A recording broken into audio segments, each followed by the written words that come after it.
The basement, where nerdiness thrives, and grown men rant about toys.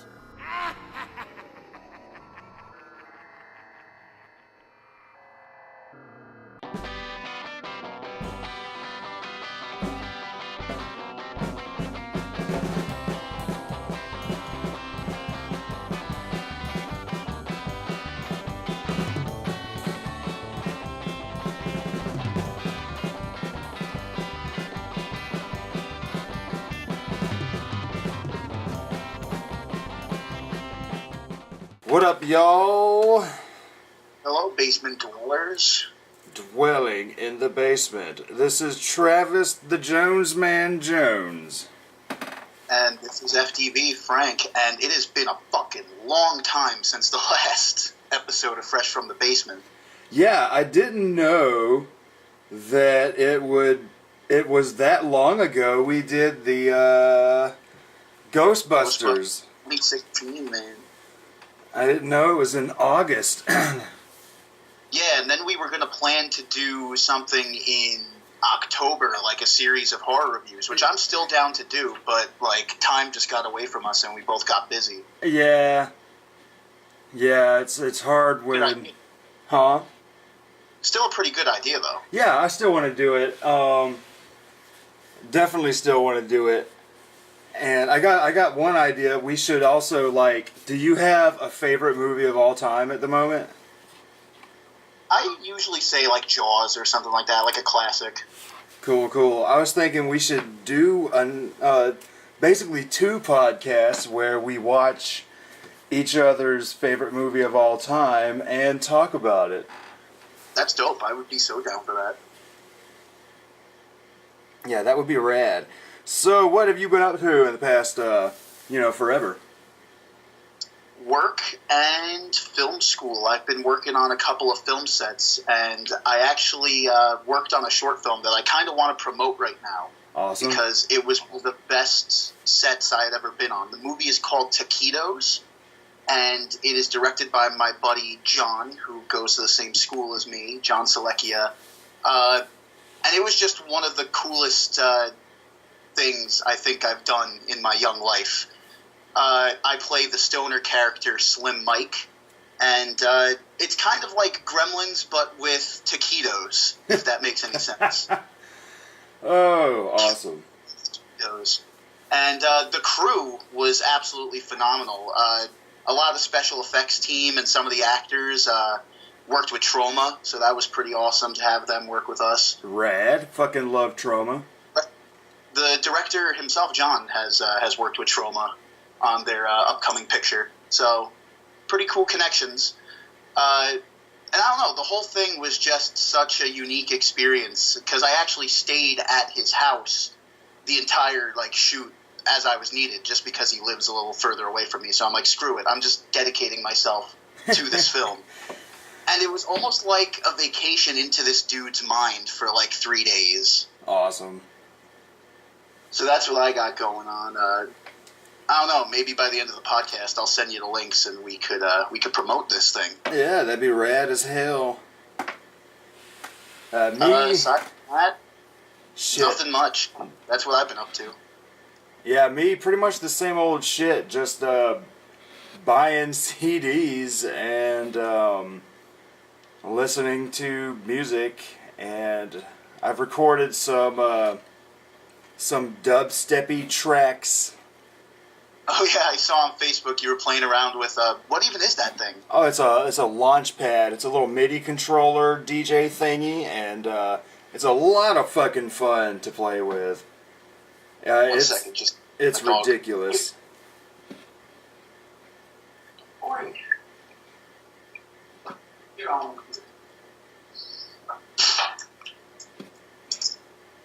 Sorry about that. Yeah. But, And then, dude, huh?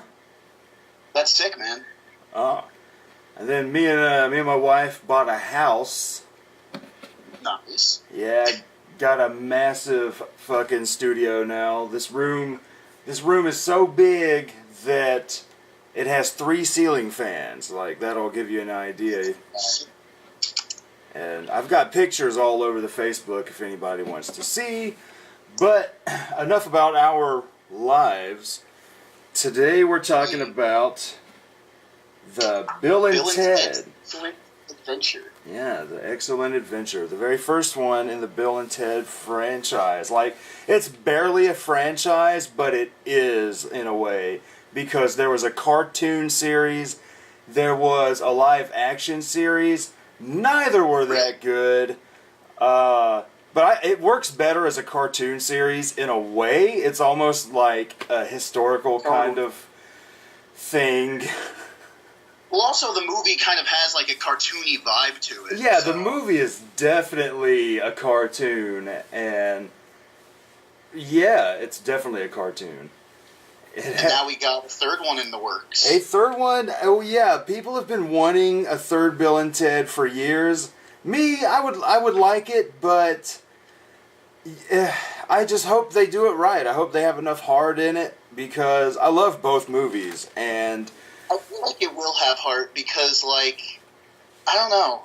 Most of the shit Keanu Reeves has been in recently has had such, like, effort and heart put into it. Like, have you watched the John Wick movies? I have not. Oh my god, man. Like, I didn't really think much of Keanu Reeves, like, back then, just because, I don't know. But then I watched John Wick, and I was just like, wow, this guy's fucking phenomenal. Like, not the best actor, of course, but, like, he still gives effort, and that's respectable. Yeah. It's crazy that, you know, back in the day, you could have easily written him off as a guy that wasn't going to go anywhere. And the fact that we're still talking about him today is a miracle. Well, he's proved himself, like, a great action hero just because he, almost like Jackie Chan in a way, like, he does all his own shit. Like, in that movie, he's shooting people, like, getting straight headshots, and then there's, like, a behind-the-scenes, or just, like, you can find it on YouTube. Oh, his training? Is just fucking perfect with guns, just shooting on the range. Awesome. But, so this is, I've seen this movie several times when I was young, but I haven't seen it probably in 15 or more years, and this is your first time seeing this? Yeah, we'll call this a retrospective, but for me, this is like a first-time viewing, and I was very fucking impressed with this movie. It is instantly likable.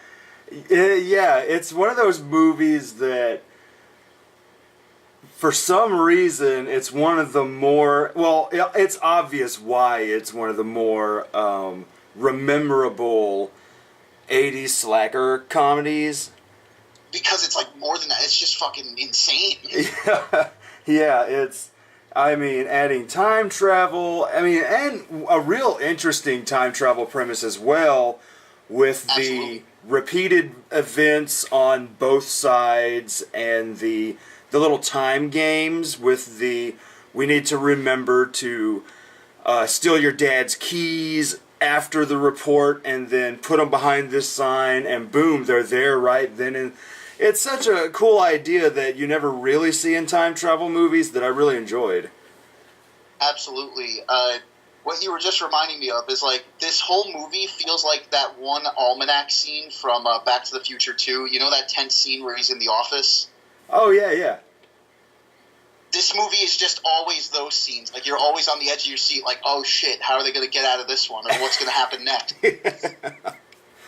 And something I really like about this movie is, like, it's definitely, like, great because of its cast and its characters. Like, something about Bill and Ted is just, like, they're not smart, but they're not, like, assholes, you know what I mean? Yeah, they're not smart, but they're not incredibly stupid. They're not like Bud and Doyle from Biodome. Oh, fuck. Yeah, you know, it's just that it's that same style of borderline stoner buddies, but these guys are very likable. They're capable of. Hearts. Huh? I think that's what's likable about them. What's that? They have kind hearts, you know what I mean? Like, they have a sense of, like, morality. They're not, like, fucking causing havoc in their wake, you know what I mean? Yeah, exactly. Exactly. It's refreshing. Yeah, and refreshing, especially for a movie from a time when that shit was already becoming a trope that was boring. Yeah. And they... And it's weird that, like, I was just thinking about this while watching the movie, like, do you think Wayne's World kind of ripped this off a little bit? In at least, like, their two main characters? Sort of, in a way. Easily, because they are... But I'm wondering, when was the first... This is 1988. Or 88 or 89. When was the first Wayne's World skit? That's a good question. I was about to say, because the movie, I think, was 90s, but that... Yeah. Let me look up when the first skit was out. Yeah, because I was saying they're very similar characters. They are. They're both rock and roll kids. Dark hair and blonde hair. They both speak very similar with the party on dudes and all that. Surf. But let me see. Bill and Ted's Excellent Adventure was released in February of '89. So it's almost like we're watching it near its anniversary. Almost. Hell, it's a day after my birthday. I would have been 3. I would have just turned 3 at this point. Alright, this is weird. So the first Wayne's World skit premiered in February of '89 as well. Whoa! No way! So maybe it's one of those, what do you call it, great minds think alike kind of deal? Yeah, like, what's it called? There's like a word for it. Where it's like two minds. It's very serendipitous. Yeah, something like that. But, here's the thing, though. How long was this movie in production, though? So, obviously, this was conceived maybe a little bit of time before the first Wayne's World skit. Mm-hmm. And you got to think like a movie takes more time to think it over than like a skit. Yeah. That couple of minutes. So that's kind of cool. That is kind of cool. I was always like, they're very similar characters, but at the same time, I never really compared the two. Yeah, it's just a thought because I actually watched Wayne's World for the first time recently. So 2 movies that I should have seen younger that I caught little bits of on TV and stuff like that. Like I finally watched Wayne's World in full and now Bill and Ted in full, and it just, I don't know, it sprang to mind. Awesome. Yeah, Wayne's World is a fun movie too. Especially all the, just the straight up, what do you call it? The fourth wall breaking is really fun in that movie. Oh yeah. I wouldn't call it fourth wall breaking in this movie, but like, you gotta love every time they do the guitar thing. Oh yeah. The air guitar? Yeah. And this movie has great timing. Like, it's genuinely hilarious. Yeah, oh man, when I was watching it today, I was laughing out loud at so many moments where, I don't know. Oh my god, yeah. Who do you think you like better out of the two? Like, it's kind of like asking between Beavis and Butthead, but like, Bill or Ted, man? I kind of like them both because you could easily see the way... I never really put this together before, but watching it today, obviously, Ted is a little more carefree, whereas Bill is a little more stern because he's constantly... in a way, kind of putting Ted in his place when Ted gets a little goofy. Yeah. But at the same time... Ted almost the goofier of the two. Huh? I would almost say Ted is like the goofier of the two. Yeah. But at the same time, Ted knows when to say something real at the same time, because at the end of the movie when they sit down and he's reflecting on the crap they went through, Bill still brings up, we need to get Eddie Van Halen, and Ted says, we probably just need to go ahead and learn how to play.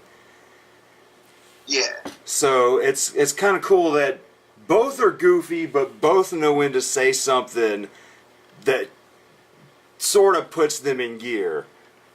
Mm-hmm. They still have a level of, like, I don't know what the word is, like, Shit. They balanced each other out in a way that comedy duo characters, rarely do. Yeah, they know when to take something seriously. Yeah. When it's, like, real serious. Oh, man, but some of the shit they say. So, I guess we'll do like we always do. The movie starts off, which I like, with George Carlin.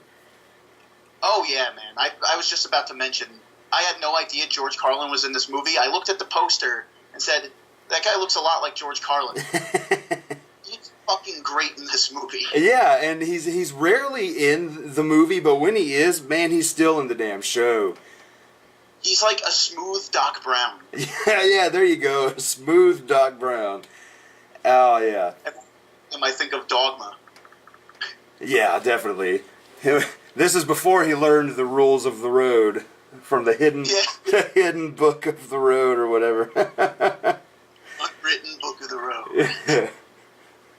So, it starts off, and he's telling us what's happening, how great the future is because of Bill and Ted's music. It basically unites the world and ends poverty. And what do you think about that? Do you think that is possible? That to me is definitely an 80s thing, that music could save the world. Like, that's almost like the leftovers of the 60s idea of music. In the 80s, that was when Live Aid was a thing, and everybody was doing We Are the World, the big group songs for charity and all that. Do you think that's definitely not in today's world, that music can save the world? But back then, people were pretty serious about that shit. It's just kind of so ridiculous that, like, that's what makes it funny. You know what I mean? That these two schmucks are like the next Beatles. Yeah, right? Yeah. I also want to mention that the opening credit sequence reminds me a lot of a, like, weird mix between sci-fi and, like, a James Bond opening. Oh, yeah? And I don't think it's supposed to be, like, parodying that, but I found myself laughing at that alone. Yeah. And one thing, too, the music, man, definitely in this movie, all 80s. Straight up. Rock soundtrack. Huh? 80s rock soundtrack. Yeah, it just slaps you in the face with all the 80s. Which isn't bad, but it's also a thing that I like that man, when you get to the sequel, I can't wait for you to see Bogus Journey. I'm very excited for it. Like, I know not a lot of people like it, but I know the concept of it. I think it's fascinating. I love Bogus Journey. But, like, I never see a movie, like a sequel, where our main characters die. And it's great. Like, just the batshit craziness that happens in the second one, man. Just the imagination and just the fact that they built on the world and the mythology and just didn't do the same thing twice. I really liked. But, so it opens... Go ahead. What could these two characters get into? You know what I mean? They didn't want to rehash the first one. Yeah, exactly. And, so... Bill and Ted jamming out in their garage. Yeah, jamming out in the garage. We see the phone booth for the first time. And he says, The special effects are glorious. Yeah, man, like, they're not amazing, but damn, they still look pretty good for something that's this old. Yeah, dude, it's charming. Yeah, exactly. So we see Bill and Ted rocking out in the garage, and it's fucking... I love how they just... I'm Bill S. Preston, Esquire, and I'm Ted Theodore Logan. And so they're making a little video, and they're rocking out, and they cannot fucking play, which I love. What's up? Oh, I thought you were saying something. Oh, no, sorry. Yeah, I love that they don't know how to play. They're shitty as fuck, but their enthusiasm is through the roof. Oh, absolutely. They think for sure. Positive characters. Yeah, they think for sure that they're going to get Eddie Van Halen to play guitar for them. That's just really damn funny. Oh, absolutely. And then they go to school. And Yeah, they're late. That's another Oh. trope. That's another trope where we got our slacker characters, and this is definitely something that happened in Back to the Future. We have our slacker characters. They're jamming out, and then, oh shit, we're late. And, oh, but what? For what? School, man. And then right after that moment, I kept waiting for a fucking something. Don't even. But so they get to school, and I love this scene. So you're telling me that what the fuck does he say? And who is it about? Napoleon is a short dead dude. Yeah. And he's like, "Oh, you blew it, dude." And he's like, "Ted, stand up." Yeah. He's like, "Who was Joan of Arc?" Noah's wife. That shit. So this is where the setup happens. We have the teacher says you flunked every every test in this class. Yeah, they've learned absolutely nothing, and he wants to give them like one more chance. So he's like, "Listen, if you just pass your final or your exam or your report, whichever it was, like you'll be fine." Yeah, and you can see that he just wants them out of his class. It's like either you give me a good presentation and I move you up, or you guys flunk and I'm just kicking you out of school. You're not being held back. I'm just kicking you out. Your ass is just grass. So they get picked up by Bill's mom, who is Missy, who apparently, man, is a goddamn way younger than his dad. Yes. He's and like, that's another thing. Like, there's so much stuff in this movie. Like we have to mention this as well. That like Bill totally has the hots for his stepmother. yeah, because in a way, they went to school together. Because Ted said, "Do you remember when she was a senior, and we were freshmen?" So she's only like, what, 5 years older than him? Yeah, man, it's fucking wild. And like, have you noticed the fucking pants on her? The fucking they almost look like mom jeans, but they're like spandex. Yeah, it's so weird looking, dude. I'm like, are you comfortable? Especially when she's like watering the garden when they first come back from history, and That's what I'm talking about. yeah. They looked weird. They're so hiked up. Yeah, I'm just like, holy shit. Need some room there? Oh yeah. So yeah, Ted's constantly, "Hey man, your mom is cute. Shut up, Ted." And so what happens next? She picks him up, and yeah, she drives him. He goes to like drop his books off at his house, Ted, and his dad comes in there talking about, "I talked to your fucking teacher or your principal today, and if you flunk, you're going to this military school."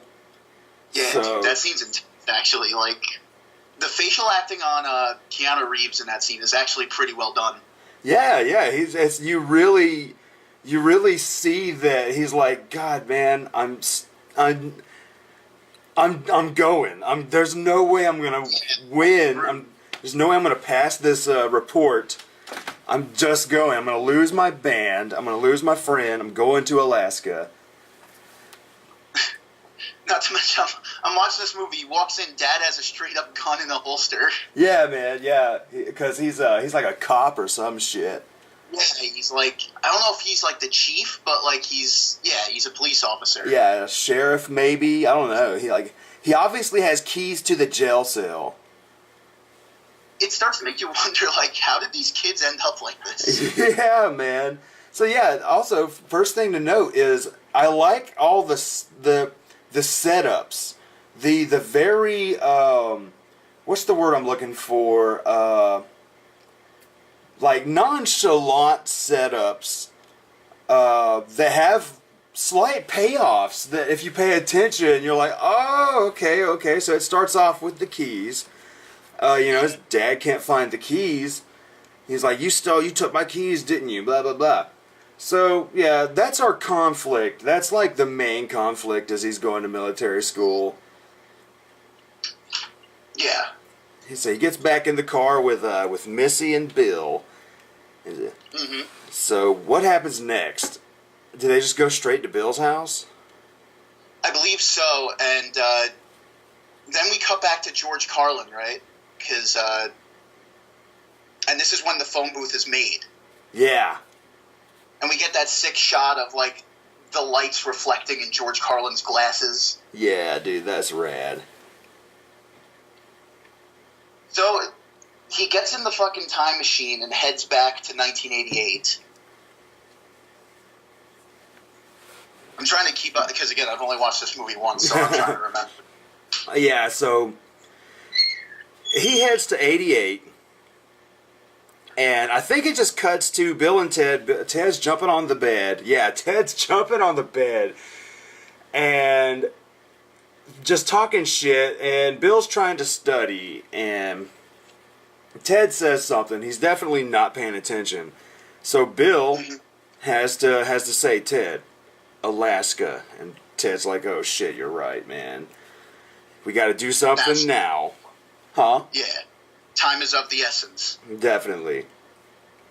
So Missy walks in with some sandwiches. I made you boys some food. And she's talking to him, and they're telling him about how they're going to flunk out of history. And this is a thing I like. It makes you wonder, okay? Who bought them all of that equipment that they blew in their garage? Who do you think bought them all that? Probably stole it. Nah, see, I think Bill's dad and Missy probably bought him all that shit. Or maybe just Bill's dad. Yeah. Because he totally gives Bill some cash before they leave, and they are not worried about Bill flunking out of school. Like, at all. You know, Bill's telling Missy about all of that, and she doesn't give a shit. All she remembers is, oh, the teacher, yeah, tell him I said hi. And then Bill's dad comes in the room, sits down, and he's just staring at her ass, and they're staring at her cleave while it's hanging out. God damn. Can you imagine, like, a movie getting away with this now? No. There's some shit in this, especially halfway through, that would not be in a movie today. Oh, yeah.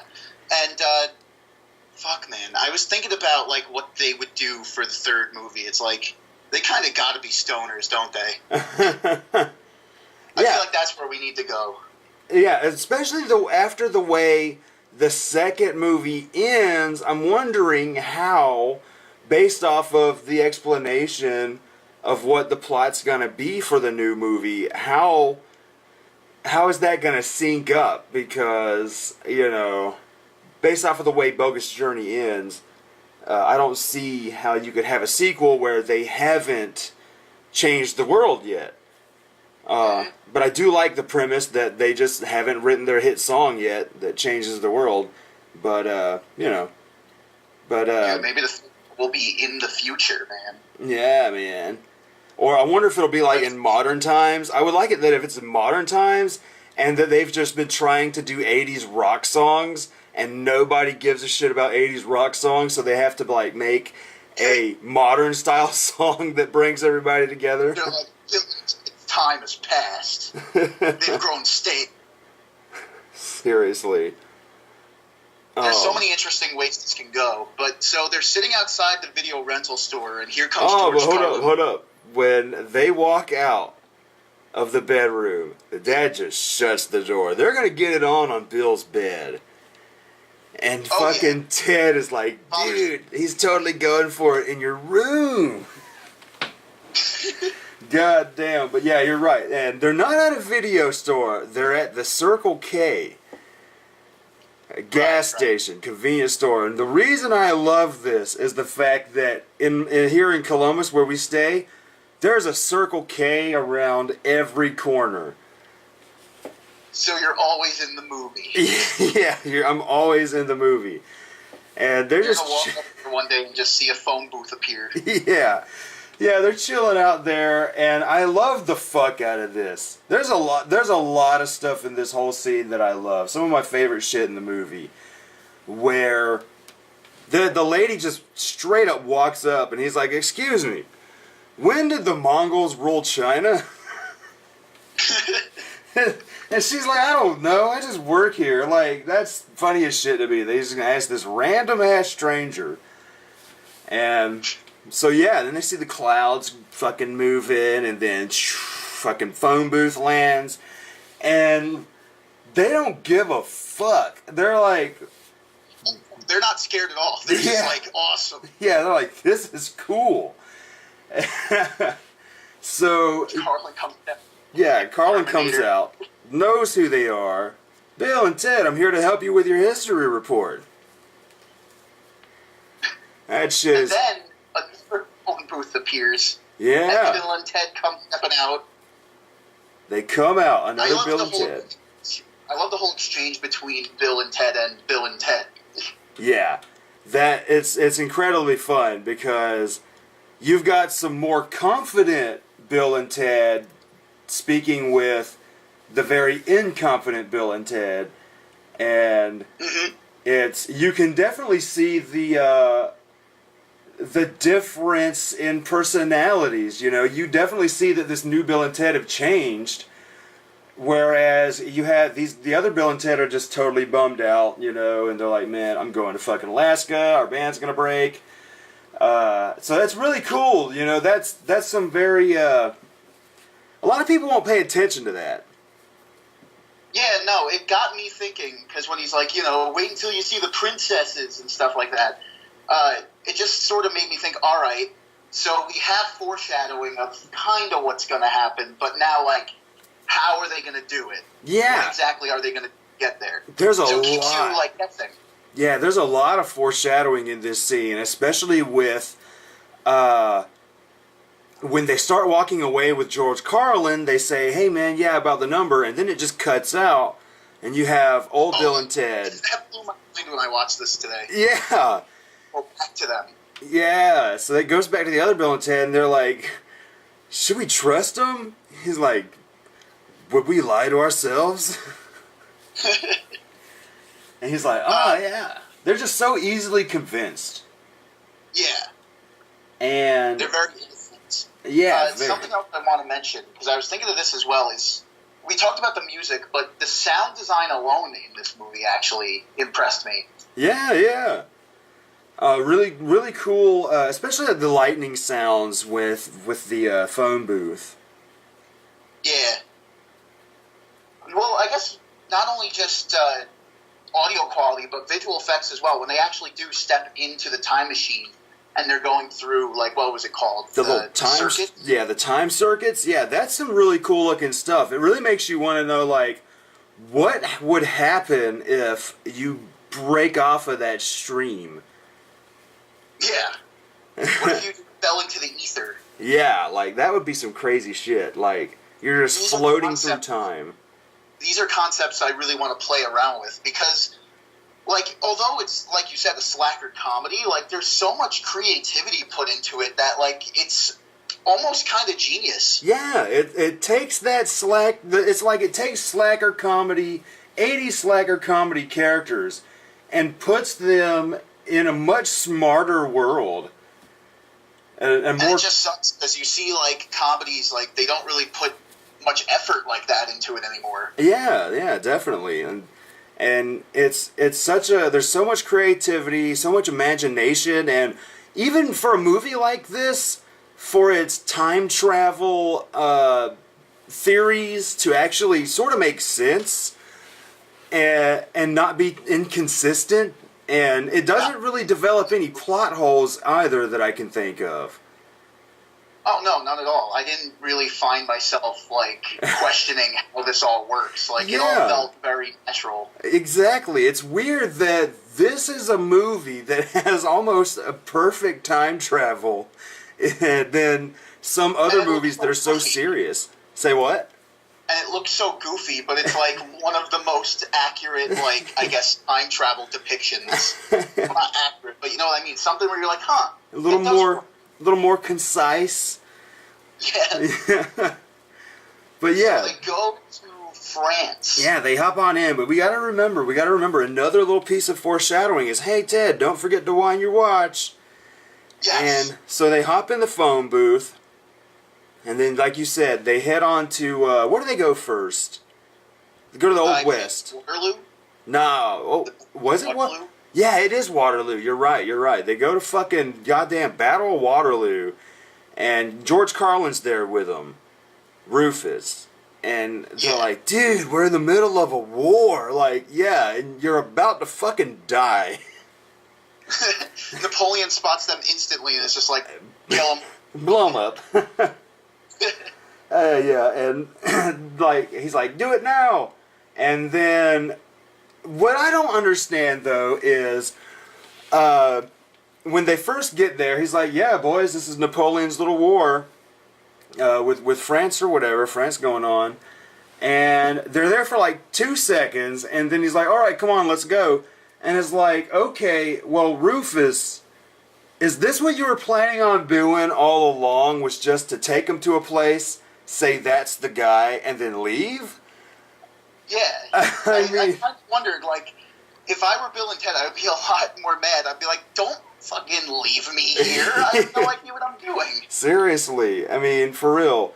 Like, you're Makes not... it sound so badass. Like, he puts on the glasses and he's like, boys, you're on your own. Yeah, we'll see you later. Here's a little phone book with everywhere in history you want to go. So, as they're about to leave, as the phone booth is leaving, Napoleon gets blown and thrown into the time stream, and thus begins some of the shenanigans, some of the more funny parts in the movie too. So they go back to Bill's or Ted's house. Why did they go back to Ted's house? Oh yeah. Well, no. They drop off Napoleon. Yeah, they drop off Napoleon, who's basically passed out, and they leave him. They just tell his little brother. He's like, here's some money. And what I like when he hands Deacons the money, he hands him a wad of cash and then instantly like goes back and grabs the cash out of his hand, leaving him just a couple dollars, and puts the rest in his pocket. So it's like, here's some money. Oh, I'm going to take more money. I didn't mean to give you that much money. Yeah. Even this much. Yeah. So yeah, And they just bail. Yeah, they just bail. Fucking Ted's dad's telling him, Ted's dad has no hope. Basically, I know you're going to fail tomorrow, so I set you up for your military school. You're on a plane tomorrow night. And so then Bill calls Ted's dad talking about, hey, this is Deputy Van Halen at the station. We found your keys. Oh yeah, I'm here. So if you want them, come and get them. So yeah, he's about to leave, and Ted just books it, runs out, and they get in the phone booth and they leave, and his dad walks outside and just sees the lightning streak on the grass, and he's like, whatever. Alright, so then after that, right now what I'm seeing is Bill and Ted go back out, the phone booth is still there. And they check the phone book. Yeah. Now I'm trying to fast forward a little bit to see where they end up going. I think they go to the west first. Yeah, they zoom out of existence and the dad kind of catches it.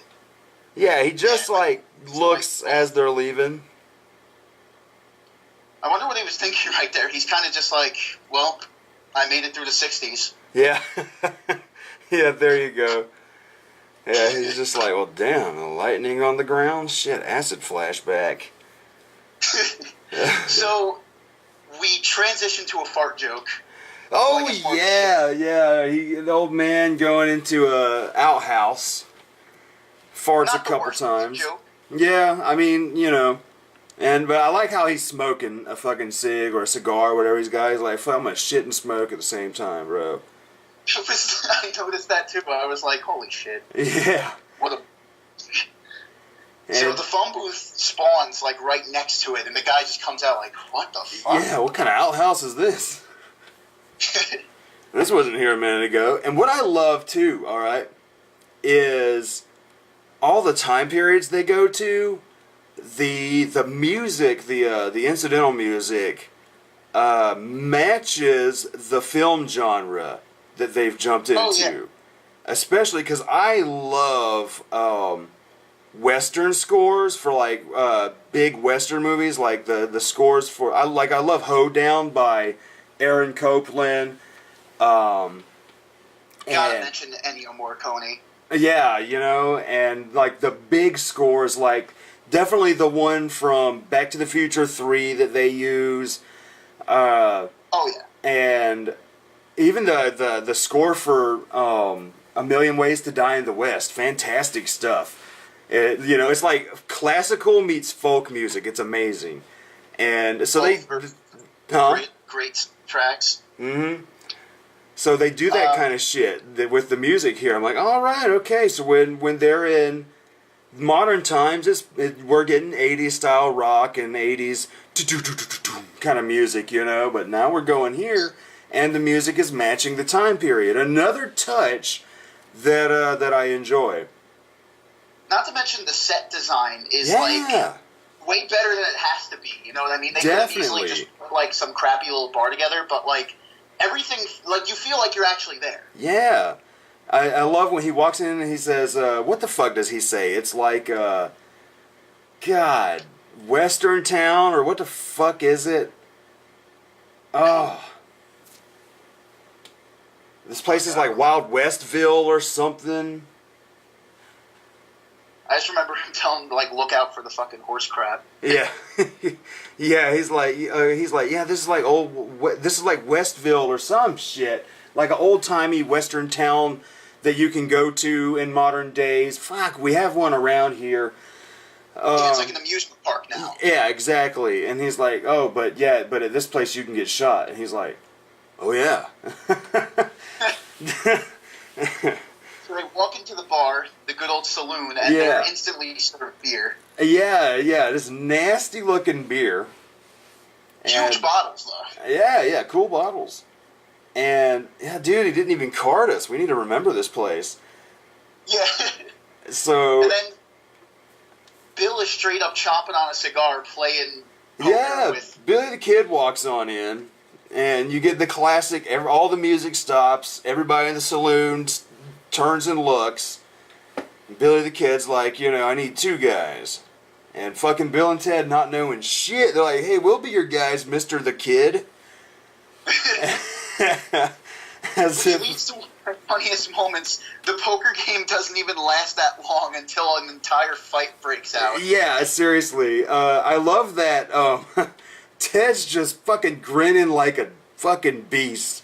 And he's like looking at his cards, and fucking Bill, he's like, no, man, you gotta have a poker face like me. Oh, that was great. And then 3 aces! Yeah, 3 aces. And he's like, what, are you trying to cheat us, fucking kid? And yeah, boom, fight breaks out. So automatically, there's a bar fight breaking out. And it's not just any bar fight. Like, everyone people does. are swinging on fucking ropes. Yeah, out the windows. the hooker's fucking knocking people out. And like, if this was a legit Western movie, that'd be amazing. Seriously. Man, Bill and Ted, you know, you got the classic, like, sliding on the bar and their heads bust through the wall and they see all these half-naked ladies. And so, yeah, they basically run out of there and run back to the phone booth with Billy the Kid. And Billy's I actually take back what I said, that's like they don't wreak havoc in their way, because when they run out of that bar, they knock that dude right off the wagon. Oh, yeah. But, like, you know, it's not that they were doing it on purpose because they're idiots, you know? It's like... Yeah, they just had to get the fuck out of there. Yeah, they just had to get out of there. Like, it's not like Biodome where you have these two fucking idiots doing stupid, dangerous shit just to be doing stupid, dangerous shit.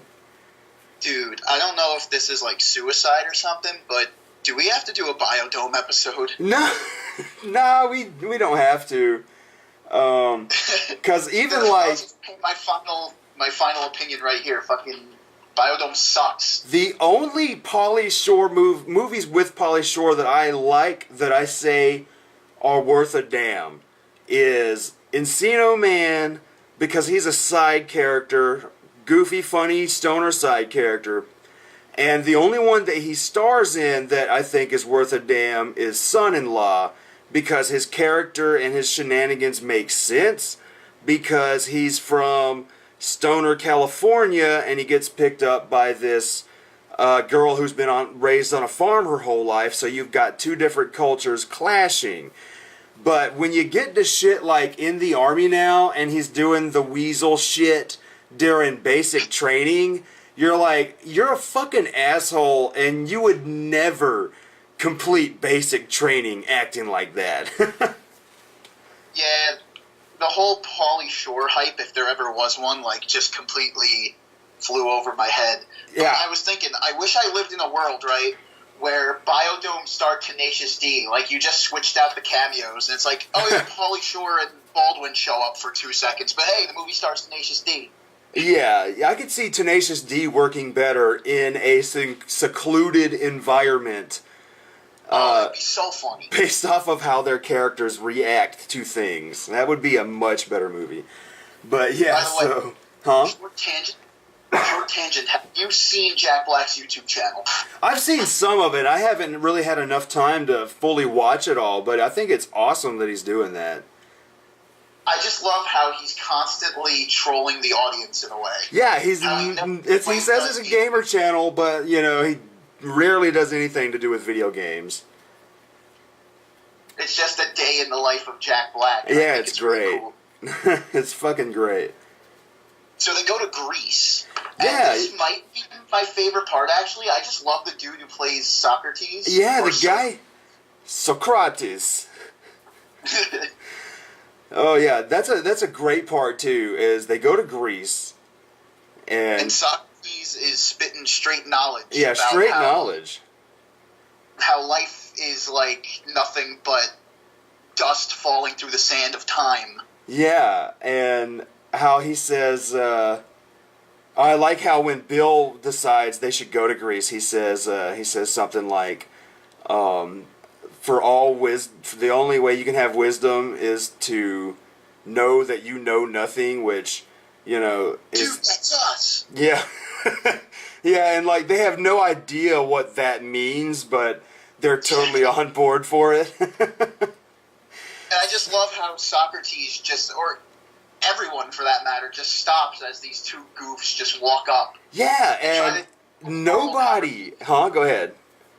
And they just try to have a normal conversation with him. I like the language barrier with Socrates. Yeah, they really do that well, because it's like that in real life when you're having fun with somebody who does not speak your language, but the body language shows that you're having fun. Like, I had to train a bunch of Mexicans on how to build airplanes and stuff in Mexico, and that was incredibly fun. And I'm sure they didn't learn how to build these airplanes, because there's no way I could say use this kind of rivet. We had a guy who could barely speak English translating for us, but yeah. But I totally relate to that, huh?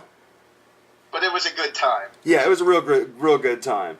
And so yeah, that's what it feels like is, you know, they're saying their thing, he's saying their thing, and body language kind of just is the middleman. And I love when he's like, say something, Ted, and he just straight up says, quotes that, is that an Eagles song or a Kansas song? Where he's like, all we are is dust in the wind, dude. And it just blows Socrates' mind, and fucking Socrates just straight up fucking quotes the days of our lives. Fucking, like, like sand in the hourglass, so too is the days of our lives. And I was like, oh, hell no. And I never noticed that before, that he straight up just quotes a fucking soap opera from back in the day. That's amazing. And he just instantly becomes buddy-buddy with them. Yeah, and then another thing too is, since him and Billy the Kid were the earliest ones picked up, you see this sort of friendship with Billy and Socrates kind of blossom more than any of the other people they pick up. Have you noticed that? Oh, yeah.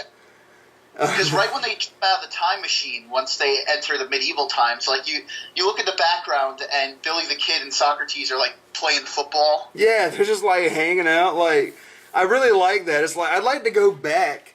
I would like to see their side of, especially the medieval time, you know, like, I'd like to see what they were doing when Bill and Ted were running around through this castle. That's what I love about this movie, because there's a lot of moments in this movie where I'm just like, wow, I would have loved to have seen it from their perspective. Yeah. Like, what there? Because all these characters are so funny and, like I said, likable. Definitely. How do they... it's crazy that they make motherfuckers like Genghis Khan. Fucking... Exactly. Yeah. They're like, he ravaged the land. I'm just like, but for some reason we still think he's a cool guy. Seriously. So they pick up old Socrates, and it's cool that he just kind of goes with them, you know? He just goes on with them. Hops in there. And goes back. They go to medieval England, right?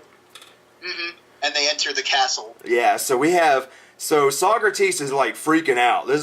He's never seen this shit before, but Billy the Kid's telling him, you know, hey man, you know, it was crazy for me the first time too, but I love right after that, fucking Bill says to Billy the Kid, Billy, you are dealing with the oddity of time travel with the greatest of ease. Like, I just love the fucking shit that Bill definitely just says, you know, it's like, there's so much personality. What I love about the way they talk is that, like, they use bigger words than you'd expect, like, dumber people to use, but, like, they say it in such, like, a dumb way. Yeah, like, most triumphant. Yeah. Like, I mean, we're about to embark on our most excellent adventure. Like, it's just, they take that fucking 80s stoner dude speak, that Valley Girl fucking speak, right? And they kind of make it interesting and not retarded or fucking stupid. Yeah, it's not, like, dumb to the point of where it's like, I can't listen to these guys say stupid shit. Yeah, it's like, ha, that's a good one. Yeah, it's like, oh, that's kind of a cool way to put that. And you didn't really have characters, like, written like that before. Yeah, it's I mean, pretty incredible. It had Spicoli in Fast Times, but, like, that's kind of like the only other example I could think of. Yeah.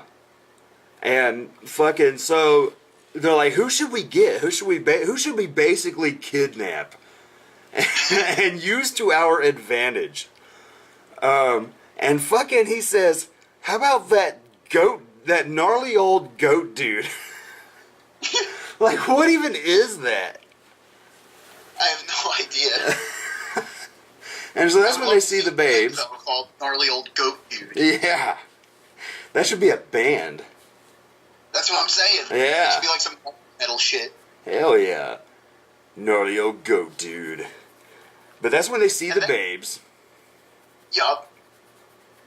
And there's actually a genuine moment of emotion when Bill finds the armor on the floor. Oh, yeah, yeah. So leading up to that, they're just walking around. Huh? Go ahead. No, you first. Yeah, they're just walking around through the castle. They've got suits of armor on, and we get this sort of long, drawn-out sword fight where they're playing, they're pretending to be Star Wars. I am Darth Ted, and I am Luke Bill. And that goes on a little long for my taste, but I agree. Yeah, it's charming, but it's like, come on, guys, book report. But I mean, you know, let them take a little time off to have fun, and then we totally know how to sword fight. And then another goofy line that I like too is, man, these suits are heavy. Yeah, man, heavy metal.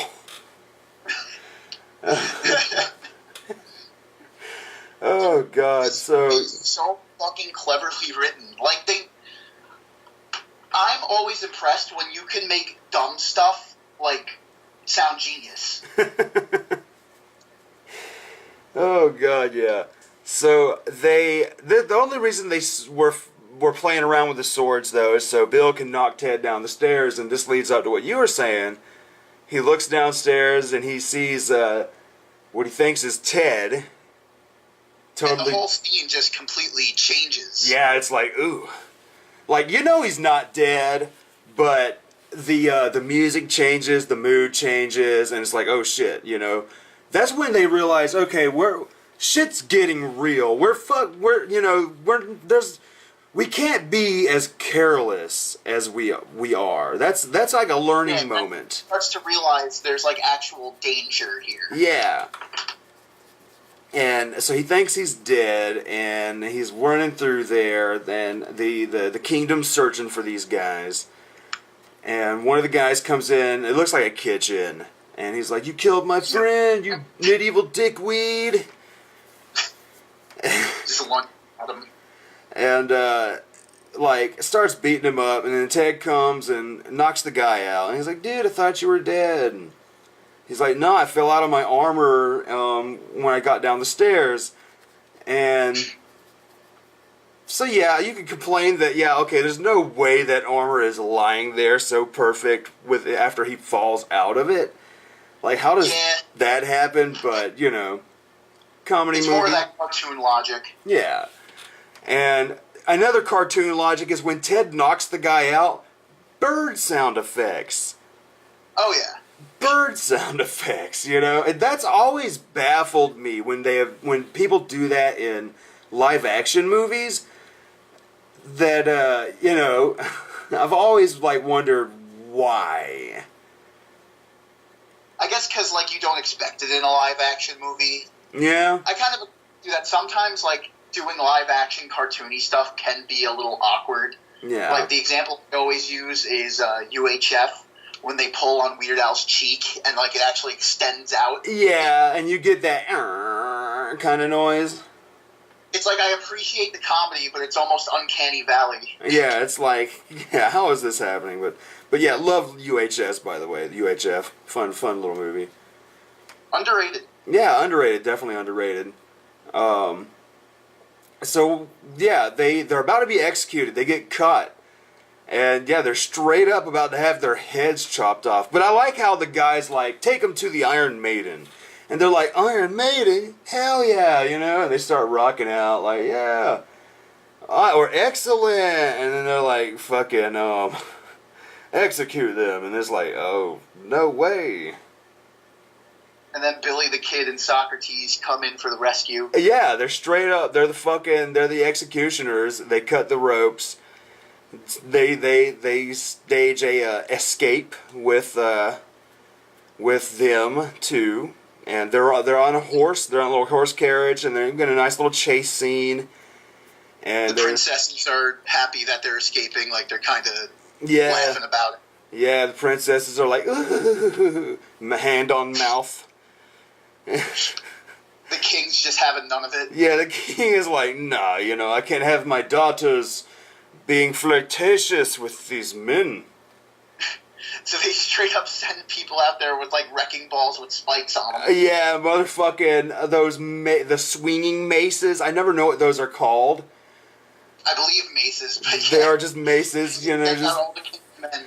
Yeah, and like the dude bashes the antenna like as the phone booth is leaving, and what is it? They can't go home. And so then it cuts to Deacon hanging out with Napoleon. And I got to admit, I actually really like the Napoleon segments. Yeah, those are, huh? I think they're pretty funny. Yeah, those are. Yeah, when I was watching them today, like I said, it had been so many years. I was expecting it to be, but really, yeah, there's some of the funniest parts in the movie because Napoleon's just a straight up dick. He's a taco. Yeah, and they get this giant fucking bowl of ice cream, and the man's never had ice cream before.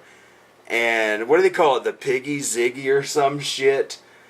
Yeah, alright, this was the weirdest part of the movie, and I was thinking about this, because, yeah, they eat all the ice cream, and these weirdos, the employees, come out and start singing. Yeah, Ziggy Piggy. That's it all, and that he's a piggy, and then they start making pig noises at him. Yeah. And I was just thinking, if I was sitting there, I would not find that funny at all. I'd be like, can you get away from me? Yeah, seriously.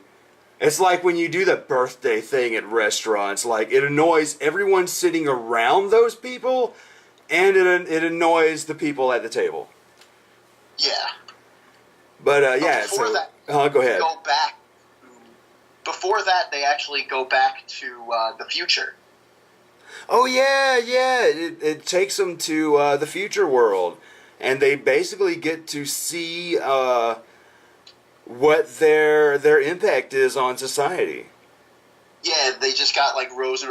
Is it all women, or is it's just rows of a bunch of people? Yeah, it looked like a bunch of people. There's some women there. In fact, the black dude who's sitting up there with, I guess it's like the council, is Clarence Clemens, who plays saxophone for the E Street Band with Bruce Springsteen and stuff. Like, he's a very, like, big... Huh? I was just confirming what you're saying. Very notable musician. Yeah, exactly. I didn't know that. Yeah. I didn't know that until, like... just now, though, when I'm looking all this up.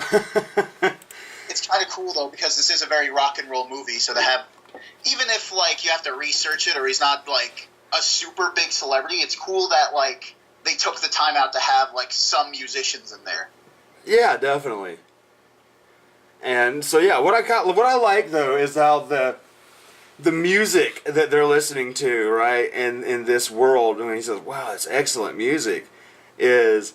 still kind of sounds like 80s music, and then when the song kicks in, it's definitely not a Bill and Ted song. And I would love to know what song that is, by whatever band that's playing and singing that song, because they kind of do the same thing at the end of the second movie, and it kind of annoys me in a way, but we'll get to it when we get to it. But it's not... I wish they would have wrote some original songs that would be from the Bill and Ted characters. Because clearly not their voices. It doesn't even sound like their music. It's yeah, just exactly. Rock. And that's a thing that really annoyed me with Queen of the Damned. Have you ever seen Queen of the Damned? I've heard of it. It sucks, but to me the worst thing about it is I love the fact that... because basically Lestat has a goth band, but my problem is I think it's cool that bands like Marilyn Manson and artists like Jonathan Davis are doing songs that are supposed to be the Lestat goth band, but when you see this guy lip singing to people who have very distinct voices like Jonathan Davis, the guy from Disturbed, and Marilyn Manson, when you see this dude lip-singing to those songs that are supposed to be from his band, you're like, damn. Just like, huh. In this world, this guy sounds a lot like Marilyn Manson. In this world, this guy can do a million voices. Yeah. So it kind of annoys me that, you know, it's not them, obviously. Like, at least have the actor sing. You can still have the song in there, just have the actor sing it at least. Yeah, exactly. At least, you know, make it feel a little more authentic. You can kind of pull a Moulin Rouge where it's like, yeah, of course it's an actual band song, but in this universe, it's just their music. Yeah. Which I love the shit out of Moulin Rouge, the way they do all that. Yeah, that's a movie I've completely, like, 180'd on. At first I was like, now I'm just like, you know what? Fuck it. It's a movie I highly recommend watching stoned off your ass. Oh, absolutely. Especially when they open the Green Fairy. When they open the Green Fairy, I'm like, damn. I wish it was like this in real life. Yeah. It kind of changed my opinion on Baz Luhrmann, honestly. I didn't really think much of him, but, like, after that, I'm like, visually, he's really awesome. I love Baz Luhrmann, man. I'm a major Baz Luhrmann fan. We should do an episode on Moulin Rouge soon. Oh, that'd be great. That'd be great. Like, I highly recommend watching his Netflix series, The Get Down. Yeah, we were talking about that in one of the other episodes. I think it was in one of the Samurai Jack casts. I think so. Like, it was great. It was awesome, especially if you're into hip hop, especially old hip hop, the origins of hip hop. Really fun show. Really fun show. Like, they even squeeze in some is it Joey Ramone or Dee Dee Ramone in there? Like, they squeeze a little bit of the punk era in there. It's really cool. Really fun. Hate that it got canceled. I think it would be Dee Dee Ramone, because I think Dee Dee Ramone actually tried to do like a little rap at one point. Didn't really go over well. Yeah, it's one of the damn Ramones somebody's playing in there. But yeah, real fun ass show, real fun show, and has the Baz Luhrmann stamp just all fucking over it. So now in the movie, they're picking up a ton of different historical people, like Ludwig van Beethoven. And it's funny as shit, this montage, because like you're just watching them kidnap these motherfuckers.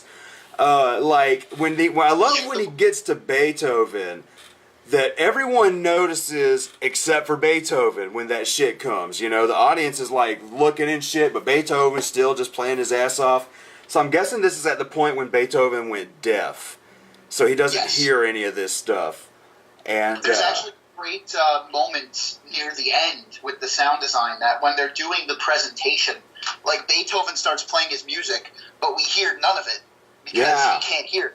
Yeah, that's pretty amazing. I'm just like, all right, they're just keeping the rock soundtrack going. But then, like, we cut back to him and we get this shot of just him, like a close-up playing. I'm like, I get it. Yeah. That's I didn't think about that. That's pretty interesting. And then they pick up Joan of Arc, and Joan of Arc looks at them like they're fucking Jesus. Yeah, that's the thing I love. Is she goes there to pray as she's praying, and boom, here they come, and they pull their hands out. Yeah, and she's looking at them like they're fucking Jesus, and that's a great fucking moment. And when you see Genghis Khan. This dude is just being nasty, just fucking eating, like, I don't know, it looks like pork chops. He's fucking eating. And then just grabs the girl and starts trying to make out with her. And then you see the fucking, basically, like, it's just flashing. You see just their expressions of what's going on. And boom, they totally grab Genghis Khan. And I love it when they get Sigmund Freud, because this dude just walks out and they fucking lasso his ass. Yeah, they just capture him like a Pokemon. Yeah, the fucking Billy the Kid's just like, well, I'm a cowboy. Let me use my rope once at least. He's just full of drive-by on Sigmund Freud. Seriously. And who else? They get Abraham Lincoln. They just take him. I like when they take him. The fact that before they shut the door to the Oval Office, like, Bill's looking around like, did anybody see this? And while this is all going on, Napoleon is going bowling. Yeah, he's going bowling. That's some funny shit. The way this guy plays Napoleon reminds me a lot of Rowan Atkinson playing Mr. Bean. Oh, 100%. And he completely misses the thing, and the subtitles just are repeating the word shit. Yeah. And he's like looking at you see his score, and it's so shitty, and he just writes that one there. That's such a Mr. Bean kind of thing. You know, I didn't think about it while watching it, but yeah. But right. Then they ditch him. They straight up ditch him, and you feel bad for the guy. They straight up leave him at the bowling alley. And the guy's like, you need to pay. And he's like, pay? And, buddy. And so the dude kicks him out, and it's nighttime at this point. So you're like, damn, how long was Napoleon bitching with this guy before he threw him out? He walks out, glumly puts his hat on. Deacon! I like how, he puts his hat back on like, huh. And I like how he pronounces deacon. He's like, Deacon! Deacon! I love how he keeps the button on him, too, the piggy button. Yeah. Yeah. That shit is great. And so... Then Bill and Ted, and they're in like 10,000 BC. Yeah, they're stuck there. They're trying to figure out what's wrong. Well, actually, what I like, this is a scene I like, is they're in the time stream and they're kind of stuck there. Like none of the buttons are working, and like they're all hanging outside of the booth. Like the doors are open and they're all kind of just in there like it's a bathtub. Because how are you going to fit all these guys in there? Mm-hmm. And yeah, so they're, like you said, 10,000 BC or whatever the hell, and he breaks the antenna when he's looking at it, and then he gets everyone to chew some gum. Yeah, and they start to repair the antenna. Yeah, with gum, and it looks like Vienna sausage cans. At the end of the movie, like, that phone booth just seems so uncomfortably crowded. Yeah, because how many people is that? There was a lot more than I expected. Like, I didn't expect Joan of Arc, but of course they mentioned her, so you gotta. Sigmund Freud, Genghis Khan, like, I knew about Abe Lincoln, of course. But yeah, Beethoven, it's a pretty packed house. Yeah, like, there's no fucking way. It's almost like that phone booth is the TARDIS. Oh, it absolutely is. It starts to make you think, because Doctor Who was already a thing. Yeah. It kind of makes you wonder. I'd like to think it's like some sort of either parody or just nod. Like a nod, definitely. You got a just like British call box Doctor and an American phone booth. Yeah. And now we come full circle, because now we're back to the meeting store. And this is great. This a lot of that early foreshadowing pays off. Oh, another foreshadowing moment that I was going to say. They sort of do these sort of setups. When they're in the medieval place, and they're like, here, man, we've got these passes for Waterloo. Waterloo's the best water park in all of San Dimas. That was in the Old West. They were trying not to pick a fight. Yeah, that was in the Old West. Yeah, so there's a setup there too that is just a little thing that turns into a big little moment in the movie that I really like. So, like you said, we're back at the Circle K. Oh yeah, and that's a thing when they're first at the Circle K, the first time this happens, I love the line, "Bill, strange things are afoot at the Circle K." Oh yeah. A great fucking line. So yeah, we repeat this moment, which is a cool time travel concept.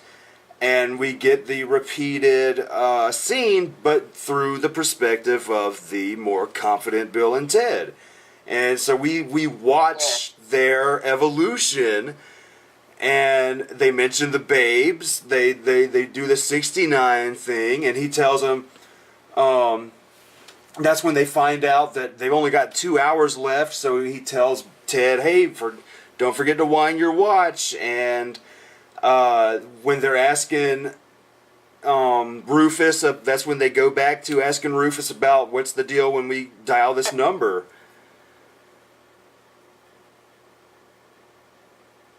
You there? Yeah.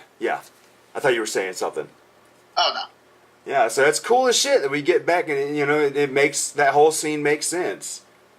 Yeah, and I love how, again, going back to the sound design, how, like, the scene, like, it almost sounds like it fades into their conversation, and you kind of hear, like, the other two, Bill and Ted's, in the background for a split second. Yeah. It really gives you, like, the immersion of, like, oh yeah, like, the movie is still going on back there. Yeah. I'm honestly arguing with myself whether I like this or Back to the Future more, because, like, Back to the Future is more iconic, but I don't know. I care more for Bill and Ted more than Marty, honestly. Yeah. I mean, I love Back to the Future, but I have a little more fun with Bill and Ted. It's a very underrated film. Like, it's got its fans, and their fans love it, but it is never talked about like Back to the Future is. Yeah, I guess because Marty is kind of like the popular cool kid and stuff like that. Yeah. With Bill and Ted, you can kind of relate to them more because You know. They're like the outcasts. Yeah. You know, you like seeing the underdog get something, you know, have a basically an adventure of a lifetime. And this is one hell of an adventure. So they go to Missy's yard. They transport there. And this they're is just great. Introducing her to all the different historical people, but like giving them like basic first names. I love it. Socrates Johnson. That needs to be a blues band name. Socrates Johnson. Wouldn't that be the perfect blues singer name? You know, like, come on. Oh, Bob Genghis Khan. I like how like it starts off and he's really trying, but then he, as it gets more and more, he's like just being Abraham Lincoln. Yeah, he's getting more and more lazy with it. Bob Genghis Khan, Socrates Johnson, and Abraham Lincoln. Rude. Yeah, and Missy's like whatever. She don't give a fuck. She just straight up says, "Oh, cool, nice friends. Soda's in the fridge." I love how it's like in her line delivery, like there's kind of like a slight weirdness to it. She's like, all right, but like at the same time, she really, like you said, doesn't give a shit about what they're up to. Yeah. And he's like, "Can you take us to the mall?" And she's like, "Not until you do your chores." So we get a nice little sped up scene of all the historical figures helping them clean up the house, which is a fun little moment. Because you got Genghis Khan trying to drink out of the toilet bowl. And he's like, "No, man, don't do that." Huh? And he hands him the brush. Exactly what you were saying. So? I was just saying exactly what you were saying. It's okay. Yeah. And so he hands him the brush, and Genghis Khan's kind of cleaning the toilet. But then he starts brushing his hair with it. Yeah. Yeah, I love some of those moments. Those are some real fun little moments there. And then they're taking the mall. Yeah, they go to the mall, and damn, I love how they're going up the stairs, or the escalators, I mean, and he's telling them, you know, Socrates, watch your robe. And just the way I love the way these actors are great, because they're really acting like they've never seen this shit before. Oh, yeah. I noticed it, of course, with Socrates first, which at first I thought he was played by Bruce Dern, honestly. Yeah. He's not. But, like, I don't know. Like, it's surprising that, like, these aren't huge comedic actors, you know what I mean? But Yeah. they're able to provide, like, they're people I've never really seen before or anywhere else. I guess that's what makes it so special. Yeah. Is because they really do look like their historical counterparts, so it just adds that level of realism. Yeah, and the fact that they got the guy that plays Genghis Khan actually can do some serious moves with fucking that bat, you know, the swinging it around and shit. So I'd like how they give them all Slurpees and tell them, all right, just sit at this table until we get back. We got to go find Napoleon. And yeah, they go back to Deacon, and he's just like, I don't have them. Yeah, I don't have them. I love this delivery between their two brothers, and they really feel like brothers. Oh, yeah. Even though Deacon's hardly in the movie, and I love how he's like, you left one of Europe's great leaders alone in San Dimas. He was a dick. And it kind of goes back to what I was saying about the father, where it's like, you look at them and you're like, how are they related? But when you look at the brothers, like, it's a lot more believable. Yeah. And then you cut to probably my favorite Napoleon segment, where he goes to Waterloo's water park. Yeah. Which, what for? Yeah, great mini setup, you know, because they mentioned the Waterloo passes. You have Napoleon, there's the Battle of Waterloo. Waterloo, it makes sense as a water park name. And so you have him there, and first he's afraid to go down the slide. He goes down the slide and just hogs it for everyone. Yeah, moving kids out of the way, dude. It's so funny. Just picking them up, dropping them behind line, going down the slide. And then it's like a little weird when he's like stooping down with the kids, and he's like carrying the one girl up the stairs. Like, what are you doing, dude? Oh, dude, Yeah, I was like, I literally said to the TV, I'm like, don't touch her like that. Yeah, yeah, dude. Like, you know, in '88, I'm sure that was harmless fun, but, you know, today, Yeah. today, And he's like this old-timey, like, bathing suit. yeah, dude, like, it looks like a nightgown. And he's got the swimming cap. Real fun shit, real fun shit. And he's just going down all these slides, having so much fun. And what I like is at this moment, it's cutting to the school and you're seeing everyone else's reports. And what I love is the fact that it kind of shows you the whole class is pretty stupid too. Yes.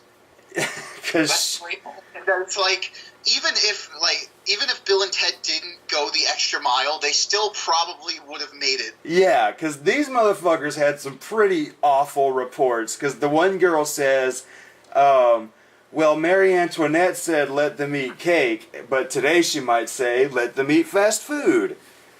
And I love how the jock is bombing and just not working, isn't fucking getting in. When he realizes, oh shit, I'm failing the hell out of this, he just straight up, St. David's high school football rules! And like, the whole fucking audience is like... plays up morale. Yeah. Really fucking fun. I love cutting back to the reaction shots of the students. Yeah. Yeah, the students are like not having it. Even the principal or the teacher in the background, you know, you see that he's like ready for this class to fucking move on. Yeah. He's ready So for they some go new back- kids. We cut back to the mall and they're gone. Like, they drank the Slurpees, but now they're just exploring the mall. Yeah, and this is another great moment, man, because they really this is one of my favorite moments in the film. Genghis Khan just straight up walking around the sporting goods store, and he sees a baseball bat, and he's like, well, I'm going to put my club down. He sees how light this bat is, and he's just beating the shit out of the mannequin, and as if it was, you know, like a practice dummy in his time. Yeah. And Beethoven, you gotta love Beethoven in a music store surrounded by 80s keyboards. Mm-hmm. Then, well, what else, man? What else? Yeah, Abraham Lincoln. Huh? My favorite moment of all of this is when Socrates and is it Billy the Kid, like they both try to hit on those girls and then Freud comes up. Yeah, dude, like that could be a show. That could be a show on its own. Billy the Kid and Socrates hanging out. They're buddies. And Freud hangs out with them too, but they're like he's a character that Billy and Socrates don't really like because he like ruins everything. Yeah, You know? he's not the original two. Yeah, exactly. Because I love how it's Billy the Kid and Socrates hanging out because they've been around each other the longest.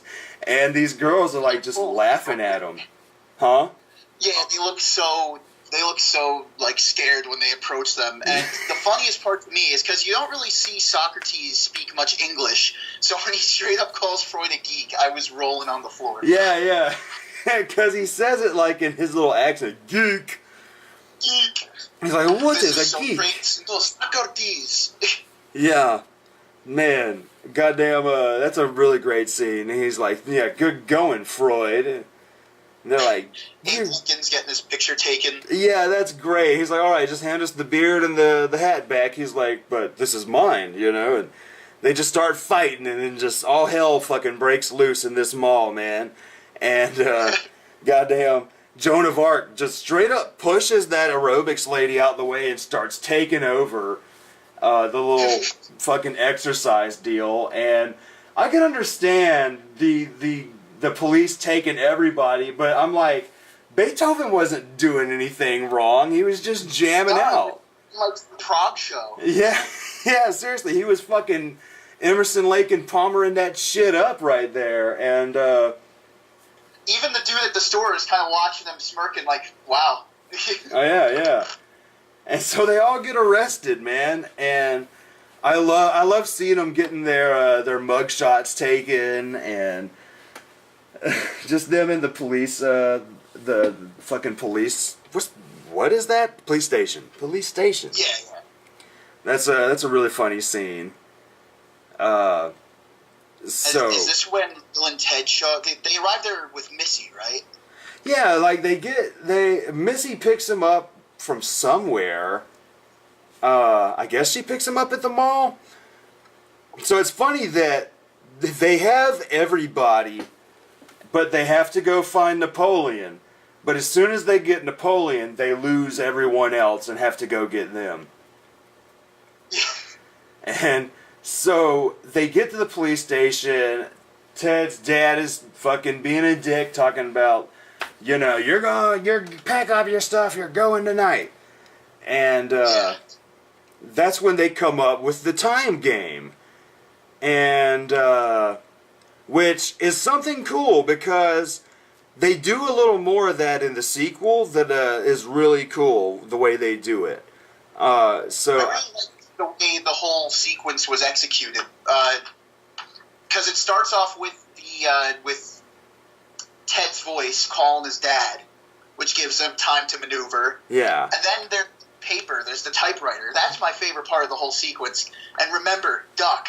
Yeah, and they just duck. That guy walks. It's like, that's so cool.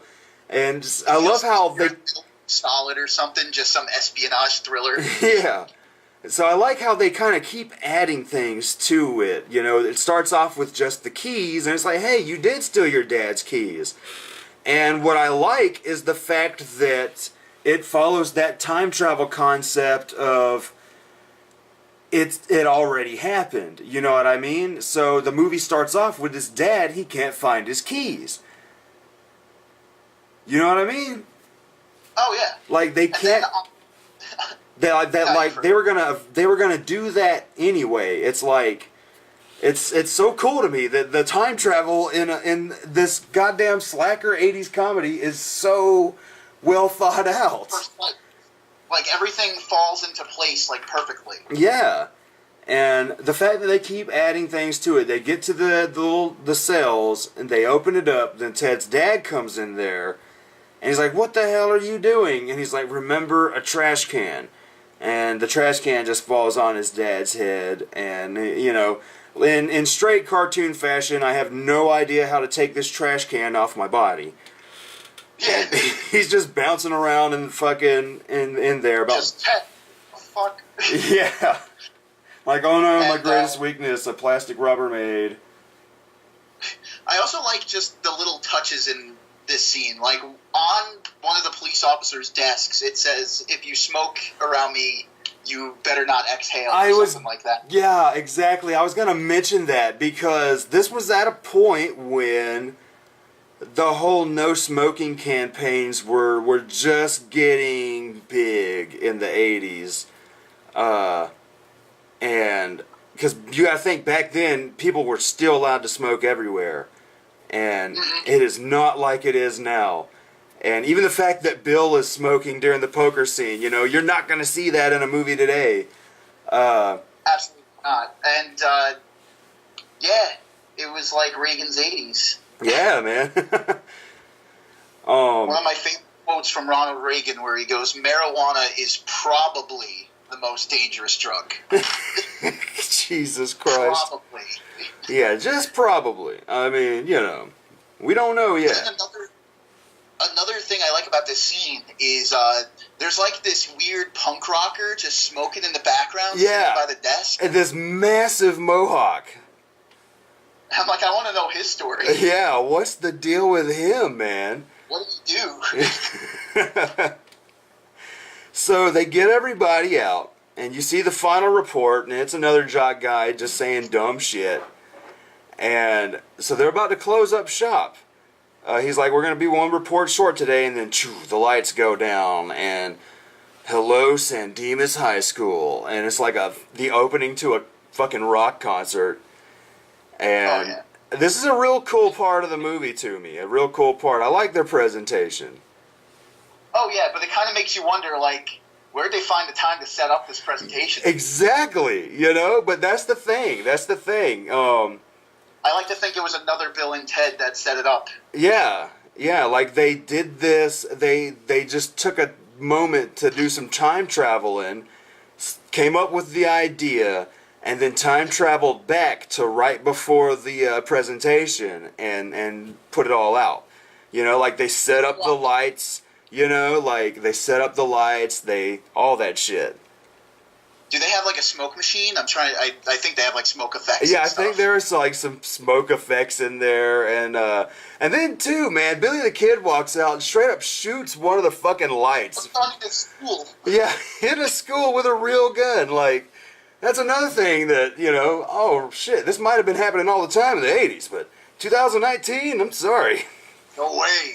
And then, like, Bill and Ted's dads are just arguing with each other. Yeah, I like know that. What to do at this point. Maybe you and that wife of yours are a bad influence, you know, on my son. Well, what about your son on my son? Military school. Really damn funny. And so they get in there and they see the presentation. Well, first Missy walks in and she straight up goes for the teacher. You know, there's some history there. She passed with flying vaginas.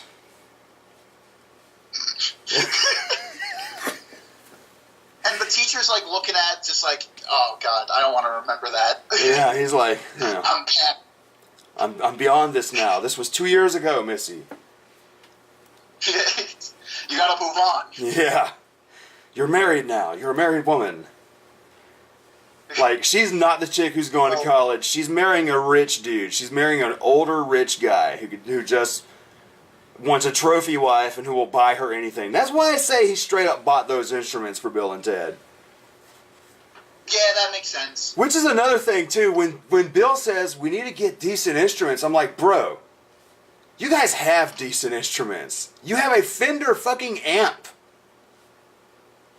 It's huge. Yeah, you guys have some pretty decent shit. Even if your guitar is an off-brand, guess what? An off-brand guitar will do you fine until you know, make some money and you know, make your band bigger. But starting out, you got some decent shit. You had drums, and none of you know how to play drums. Nor do they ever like look for a drummer. Yeah, they just happen to have a drummer bestowed upon them. Yeah, at the end. Yeah, at the end, it's like they bought those drums for something, damn it, and they eventually start to get used. So the presentation, go ahead. Presentation.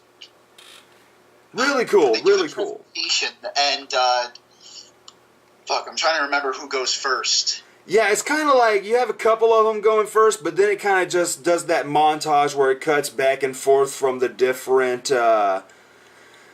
scenes. You see Napoleon doing some of his war plans, adds a fucking water slide. Yeah, and you see like the crowd kind of slowly get into it. Yeah, like the crowd at first is like, what the fuck is going on? But then like they're really into it. And I love the Sigmund Freud part where they start talking about Ted's dad, basically. And when he's done, he asks Bill if he wants to go. And Bill says, no, I just have a slight Oedipal complex. Bro, dude. Yeah, balls on you just admitting that. Yeah, fucking A. And with your mom and dad in the fucking audience. Like, seriously. Yeah, it cuts back to like a reaction shot, and they're just like, oh my god. It's like, oh fuck. My son's gonna kill me. And even Sigmund's kind of like, holy shit. yeah, just straight up like, damn, I haven't even really gone into this stuff yet. And like you said, Genghis Khan does some sick like weapon wielding. Yeah, it's real sick shit. What does Joan of Arc and Bill like have a sword fight? Yeah, sword fight while Ted is explaining Joan of Arc, which is kind of cool because what I like is the fact that Bill and Ted are presenting, and they're not just letting these historical people talk and do things. It's actually Bill and Ted speaking while the historical people are doing things in the background, and then they let the historical people sort of demonstrate their work, which is really cool. Yeah, it's a really well put together presentation. Yeah, because in a way you can look at this and be like, how on earth is this going to get you an A? But at the same time, with Bill and Ted presenting and explaining and talking about the stuff, it shows that this is technically an oral report, just a real flashy one. Yeah, and it kind of starts to make you think, like, what do, like, the people think of this? Like, do they just assume these guys are just historical figures in costume, or, like, what do you think they make of it? I think that they think that they just got some local actors together to be these historical figures, because they have no idea about time travel, and even when they leave at the end, they think it's a special effect because old buddy says, "Dude, it's like a Kiss concert." Yeah. So, right there, like, any other movie would have just ended there. Yeah, any movie would have just stopped right there. But it continues, and we actually have kind of, like, after this wild roller coaster of a movie, we have, like, this quiet moment where Bill and Ted are just back to their own lives. Yeah, and I love that. This is the scene where you mentioned where it's like they bring up getting Eddie Van Halen. It's like, or how about we just learn how to play? Yeah, and the fact that they're like, dude, we went through time and we did all this stuff and everything's the same. Just that sort of shock. You know, it's like when you go to a different country and come back, it kind of fucks with your head a little bit. You know? Well, that's about these characters is because, like, in any other comedy, like, nobody would question this mind-blowing event that just happened to them. But this actually has, like, a profound impact on their person. Yeah, like, they are never the same after this. I was going to mention this about the presentation is, like, the old Bill and Ted, even if they just got the historical figures, they probably would have just had the historical figures on stage and just be like, here they are. Yeah. But through this journey, they've learned how to actually, like, put time and effort into shit and actually, like, you know, succeed. Yeah, just like I was saying that's why I love that they're actually presenting and speaking as opposed to, like you just said, put them on stage and here they are, this is the people. Like you said, it really shows that these characters grow. You see them grow, man. You never see that especially in slagger comedies, you never see this kind of development in characters. Yeah, the slacker usually just stays the slacker, you know what I mean? Yeah, like, for real. Even when we get to the sequel, that, they're still that, like, they're still impacted by that, and they're not as slackery in the sequel. So all that shit really carries on. It doesn't hit the reset button at all. And that's what's kind of getting me interested again in the third movie. Yeah. Is there's so many ways, like, their characters could have changed over these years. Yeah. For all we know, they're upstanding citizens with jobs. Yeah, and jobs just got in the way and they didn't really have time for the band. That can make some sense. And then it kind of makes you question where it's like, well, like, what exactly controls time? You know, they were destined to become these great, like, rock stars. Like, how come that didn't happen? Yeah. Now they kind of have to go on a new adventure to find that out. That would be cool. That would be really cool. So one thing I like is we're at the end and, you know, Rufus comes back to tell him, you know, great job, and here's the babes. I got you the babes. I pulled them out of history, and now they have. He's what does he say? Where'd you get the bodacious threads or some shit? They're like that. We discovered credit cards and the mall. Rufus took us to a place called the mall. Rufus took us to. They're now. Yeah, he says. This is a thing I like too. All right. He says, "Here, man, can you sign this CD? My kids are major fans." What? Yeah, we're all fans. So it still reassures Bill and Ted that they're gonna do something great. And when it cuts to I like about you first. When it cuts to the album cover, I like that it's like a moving picture for an album cover, which is really cool. And then I like the fact that hundreds of years in the future, people are still listening to CDs. Yeah, that's hilarious. And I also love how it's like they evolved their air guitar dance. It just used to be like some dumb little air guitar, but you just see them doing the slow strum. Yeah, it's so cool. It's so cool, especially when they do that in the future part when they get there halfway through the movie. It's like a salute. Yeah, exactly. It's really cool. And George Carlin's performance right there is really amazing because here's what I love about George Carlin is, like, of course we all know him as, like, the crass comedian and stuff like that, but as an actor, he knows how to be weirdly whimsical in a way. Yeah, it's that, you're right. He's very whimsical in this movie. He's got this sort of Jesus-y Santa Claus vibe about him. Yeah, but like there's like a shadiness to him, so it's like you're not quite sure where to pin him. Yeah, he's like a father figure in the background stalking you. He's kind of just like the person pulling the strings. Yeah, he's yeah. like see in that Ed Wood movie, just watching over them. Yeah, there you go. And then I love the fact, he says, well, we might as well let the ladies sign, because they're in the band too. And one girl gets the drums, the other one gets the keyboard, and then you've got this slight build-up to the jam session, right? He's like, can I jam with you? And Carlin's just fucking ripping it. You know that's not his hands jamming, but it's still cool. He's just like a stunt dude.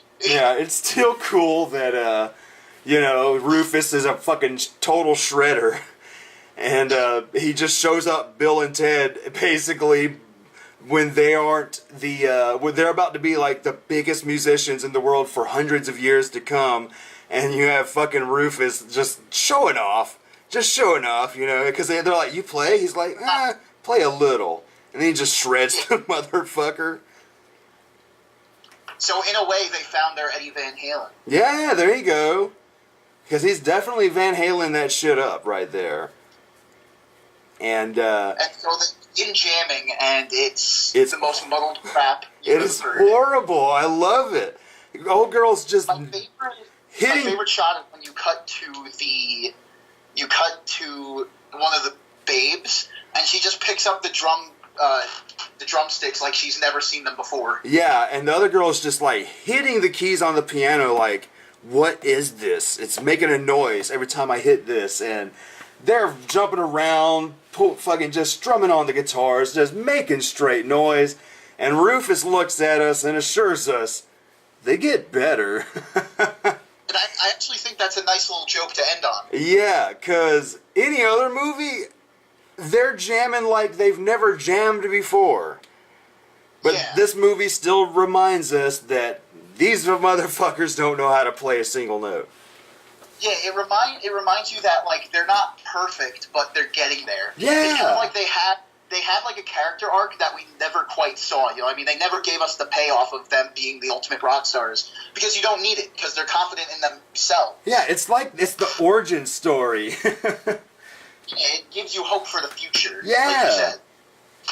It's really cool. This is a movie that is way smarter, way creative. Way more creative than it has any right to be.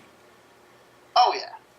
Like, it's one of the most unique and creative and fun slacker comedies of the 80s. I mean, many of the tropes are there, but they're turned on their heads. Honestly, it's not that bad. The tropes are not bad at all. Yeah, like, I mean, they don't run a lot. It's not at the point where it's too stereotypical.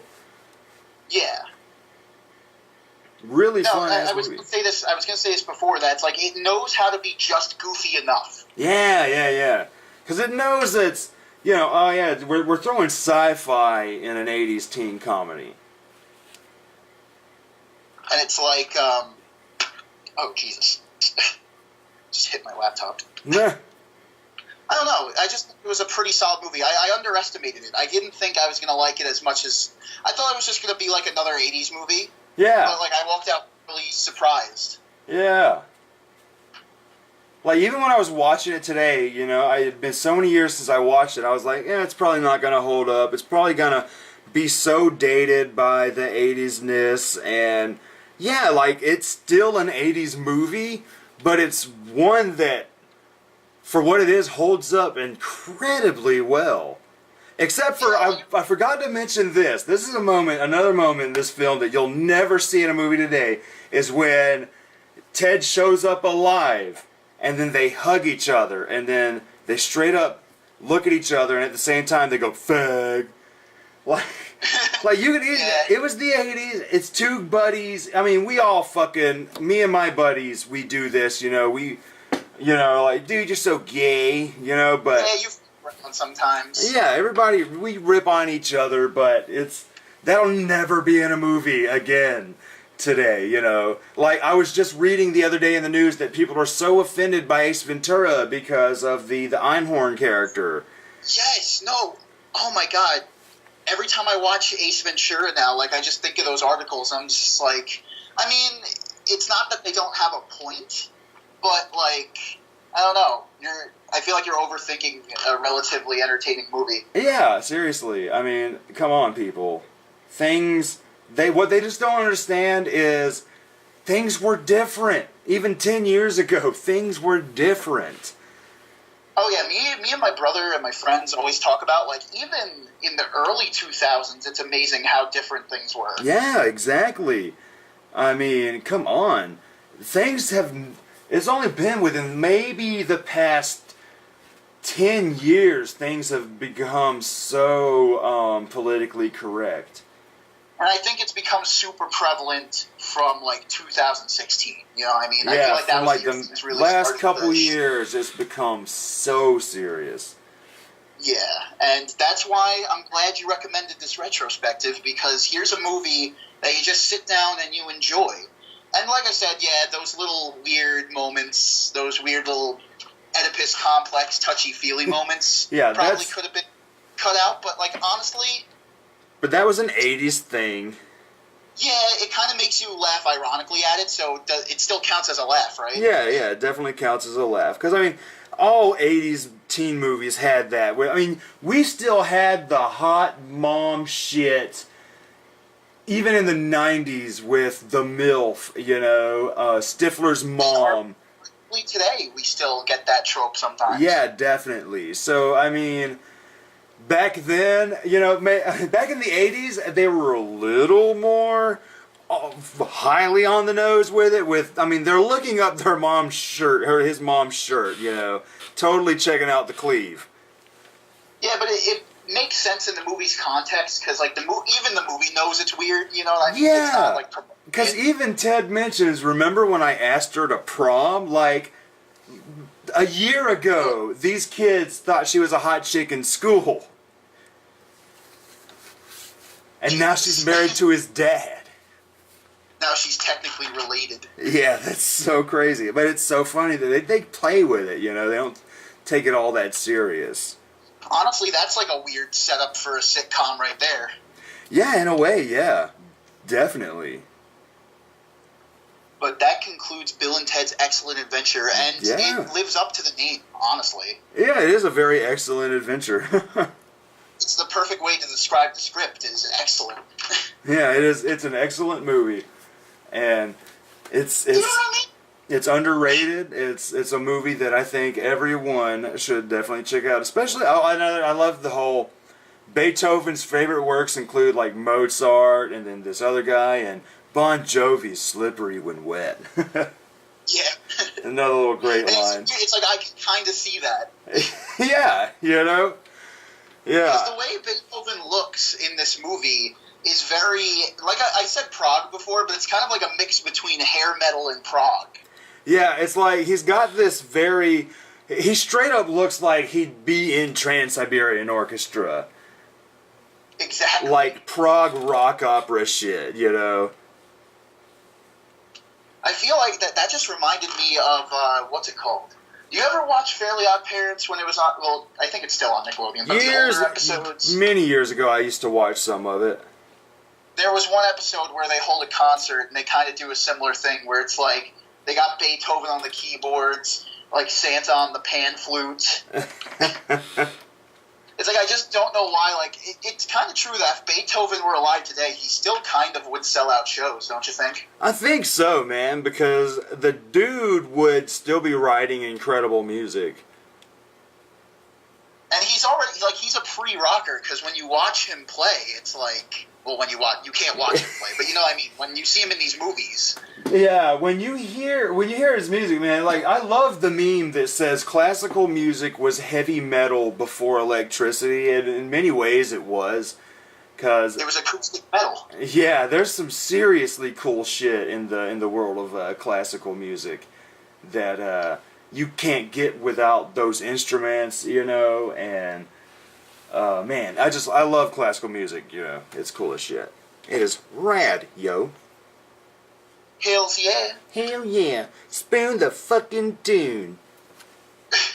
Bringing it back, folks. Bringing it back, y'all. But yeah, Final so rating?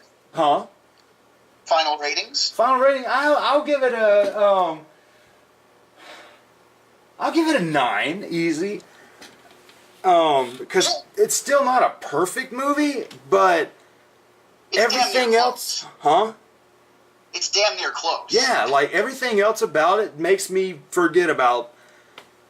The only complaint I had was the fact that he didn't fall out of his suit of armor. You know, he fell out of his armor so perfect. You know, that's the only thing I really complained about. You know, and that's a very stupid complaint. I think 9 is a very fair rating. I would say, yeah, around an 8 or 9. Yeah, because it's just it's such a fun movie. The set design's great. The sound design is great. Rewatch value. Yeah, definite rewatch value.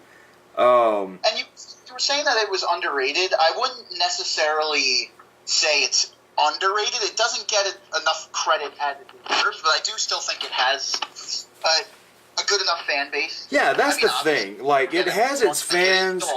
It definitely has its fans, but it's a movie not many people talk about. When you think of other 80s movies, they always talk about 16 Candles, Breakfast Club, Back to the Future, and this is almost like the red-headed stepchild in a way.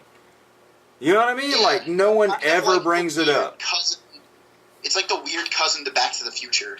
Yeah, no one ever really brings this one up, and it's always cool when it does get brought up. And the fact that there's a lot more people talking about it now than there were 10 years ago, especially with news places talking about the sequel, like, you know, that's kind of rare that places like you're seeing this on Facebook every other day that the movie is about to be filmed this summer, you know? Yeah, well, I guess the movie was right that the future would love Bill and Ted. Yeah, correct. You're totally right there. So I wonder if they're going to, like, incorporate, like, the internet. They'd have to.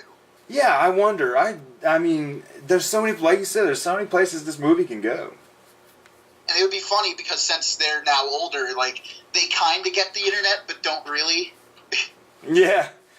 They just don't know how to use it all that well. Because think about it, man. They're in their 20s and, well, what, they're at least 17 in this movie. Yeah, they're late teens. So, they're a little younger than my parents. So maybe they're one of the first generations to sort of get that internet. Mm-hmm. Either way, like, you've totally, like, sold me on this series. Yeah, I recommend checking the cartoon out. I remember Netflix, back when Netflix first started streaming, they used to have the cartoon. Not great, but it works as a cartoon. I've never seen anything about the live-action TV show, but I don't think it's all that great. It neither lasted at all. What I really liked about this episode is, like, it's kind of like when we did the Ghostbusters retrospective, it was like I was kind of like reciting the movie and stuff like that because it's a movie that I feel really like connected to and stuff like that. And it's kind of like the reverse of this one where you kind of took the wheel. Oh, yeah. I like that. Yeah. Definitely, because it's one that I've seen a whole bunch, and I cannot wait till we fuck with Bogus Journey. Bogus Journey is, like we said, this was an excellent adventure. Bogus Journey is definitely a bogus journey for Bill and Ted a little, but for the audience. Yeah, not for the audience. It's another excellent adventure for the audience. Well, I kind of like how they changed the title around. How it's like the first one's positive, the second one's negative. Yeah. Definitely. And now the third one will be neutral. Yeah, the third one is Bill and Ted Face the Music. That's what it's called? Yeah, that's what they've been saying so far. I don't know if it'll stick, but I would have called it Bill and Ted's So-So Quest. Yeah. Because they got to face the music of not writing their hit song and changing the world. Well, yeah, then obviously if it's called Face the Music, it's going to have to deal with, like, how they become big stars. Yeah. Or they're facing the music on how they didn't become big stars. Yeah, they got to finally do something about it. So I'm interested to see where their character arcs go. Yeah. Because, like I said, I walked into this movie expecting, like, a fun 80s slacker movie, and now I'm actually invested in, like, where these dudes end up. Yeah, because I would say, like, think maybe their music stuck with that Van Halen sound, but the 90s was around the corner, so you have Nirvana. Nirvana's just about to break out, so think about what Nirvana did that the grunge sound did to all of the bands doing the Van Halen thing. They all went away, so maybe Bill and Ted just never could figure it out with the changing landscape of popular music, and so in modern times everything is so DJ-ly made, you know, that they're still a guitar band. They never learned how to make music with Pro Tools, you know. It would be kind of funny trying to see them, like, use, I don't know, like Fruity Loops or something like that. Yeah. Not getting it. Seriously, that'd be really funny. Well, I could see a moment where, like, some kid walks in with some MIDI controllers, and Bill and Ted are just like, whatever happened to the days where you could just plug a guitar into an amp? Like, they would be like the grumpy older person to the newer music. Yeah, it's like they're trying to be positive, but, like, this new music is just, it's a bummer, Ted. Yeah, definitely. So there's two ways it could go. Like I said, either they could have become, like, normal working class dudes, or, like, the 90s could have, like, destroyed their... Maybe they got a little bit of fame, right? And then, like you said, the 90s destroy them. Yeah. And they're kind of back to being slackers. Yeah. So I noticed that we just reached the 2-hour mark, so this might have actually been our shortest episode. Shortest episode, yeah, probably. But which... This is what I like about Bill and Ted, though, is that although a lot happens in the movie, it is a quick sit. yeah, very quick, Sid. Only an hour and a half long when you count credits. But there's a lot to talk about. Yeah. I will highly recommend it if you haven't seen it. Don't be a fool like me. Go see it as soon as possible. Amazon Prime has it. Yeah, definitely. Amazon Prime has both movies. Watch them both. And yeah. Yeah, I knew originally I was going to order like the 2-pack, like on actual Amazon, but like that just saved me so much trouble. Yeah, seriously, you know, instead of waiting 2 days for it. So, any final words? Final words, man. It's cool that, alright, Keanu Reeves was definitely the breakout star of this movie. Still around today. But a lot of people who don't follow actors will say, well, damn, where did Alex Winter go? Well, this dude is a director, he's a writer, he still works in Hollywood, and in fact, he just, I believe, finished making a Frank Zappa documentary. Huh. Yeah. So, speaking of now Zappa, just one other tangent. What do you think of the hologram shows You that know, he's planning? Frank Zappa loved technology and the ideas of where shit could go. And That's the only thing, I feel like that's the only hologram show I would go to, just because we have evidence of him kind of being okay with this. He even mentioned supposedly in one of his books or whatever that holograms playing music could be a thing, and that he would like that idea. I think one of his Dweezil, is it Dweezil that does Zappa plays Zappa? I think Dweezil said that shit.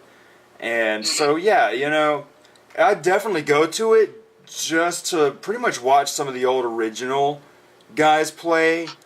Exactly.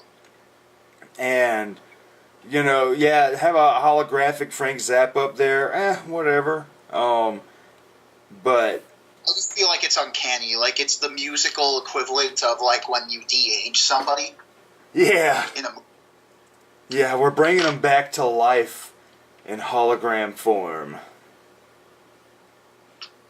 Hopefully Keanu Reeves doesn't get de-aged, because he himself is just naturally de-aged. It's like the modern or futuristic equivalent of animatronics playing music. Like, let's say there's a theme park that has like an Elvis room, and you've got an animatronic Elvis that just sings the same song all day long, you know? That's how it feels, yeah. That's why it feels a little creepy, but again, if he's fine with it, then go right for it. But like when I saw the Dio hologram, I believe they did like a Michael Jackson hologram. Yeah. The Tupac hologram was alright, because that was one of the first of its kind. But I don't know, I don't want to be completely against it, but I feel like it kind of rubs me the wrong way. It's another kind of uncanny valley thing. Yeah, it's weird, because I swear to God, if somebody comes back and is like, yeah, man, I just went to the Tupac concert. No. You weren't just at the Tupac concert. You watched a holographic image lip-sing to a Tupac CD, you know? That's not the same thing. You pretty much need to listen to the best of Tupac. Yeah, exactly. And somebody comes back, I just came back from the Frank Zappa concert. Well, no, you saw the Mothers, or you saw Frank Zappa's band. Play along. Frank Zappa's Ghost. Yeah, play along with Frank Zappa's Ghost. So, it's not a Frank Zappa concert, technically. So that'll... Speaking of Zappa, did you wrap up the speaker brains on Zappa? No, because we still have from, I believe, Apostrophe to Joe's Garage coming up next, and we wanted to get you on that one because you're a little more familiar with some of those albums too. Yeah, the thing is like I feel like I would be kind of like sporadic on that show just because I know a couple of the Zappa albums, but like you guys listened to them all. Yeah. So I feel like, I would definitely be down to guest, but I'd really only I would chime in a little bit, but mostly on the stuff that I know. It'll just kind of be learning along with us.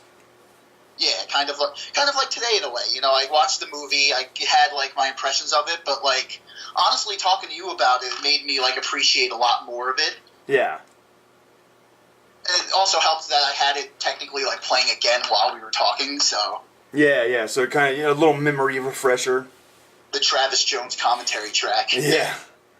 But yeah, it's going to be from Apostrophe to Joe's Garage, pretty much all of his main 70s stuff, his most popular kind of shit.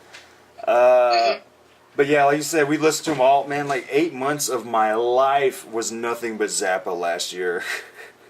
Just living in Zappa. From April till the end of September, all I was listening to was Frank Zappa. Yeah, I definitely want to check out stuff like the Grand Wazoo and stuff like that. I feel like I'm missing out on a lot because I constantly go back and listen to the stuff I like. Yeah, it's a journey, man. It's a fucking journey, and the best way to do it is chronologically. That's the best way. Just build up. Yeah. Climb the... Because I started off with just 3, just randomly picked from his career, and then that's when I said last year, I'm just gonna go from Freak Out till the last thing he worked on before he died, and damn, there were a lot of highs and a small handful of lows, mostly through the 80s. Alex Winter, if you're listening, which you probably aren't, but if you're listening, come on the Zappacast. Yeah, Alex, come on the Zappacast. We'll have a... What if he actually sees it? Yeah, right. We'll have a blast on the Zappacast. Honestly, that should be the tagline. You know what I was thinking about at work when I was like, we haven't done a Fresh from the Basement in a while. I think about our intro, right? And how the motto is... where nerdiness thrives and grown men rant about toys. Yeah. We haven't ranted about toys at all. I just think that's brilliant. Yeah, we've never said anything about toys. I think it was all because we were talking about doing action figures we want or something. That could still be an interesting list, honestly. Yeah, It like could figure be. sets that like we wish existed. Yeah, definitely. That'd be a cool. That would be a cool little list. But I kind of like how we took a break from the lists for a little bit. Yeah. So I don't know. We could definitely go back to one. Yeah, definitely. Eventually. But first, we have to embark on a bogus journey. Yeah, we have to go on a bogus journey, and hopefully, you guys will come on the bogus journey with us. Take care, guys. All right, spoon the dune, everybody.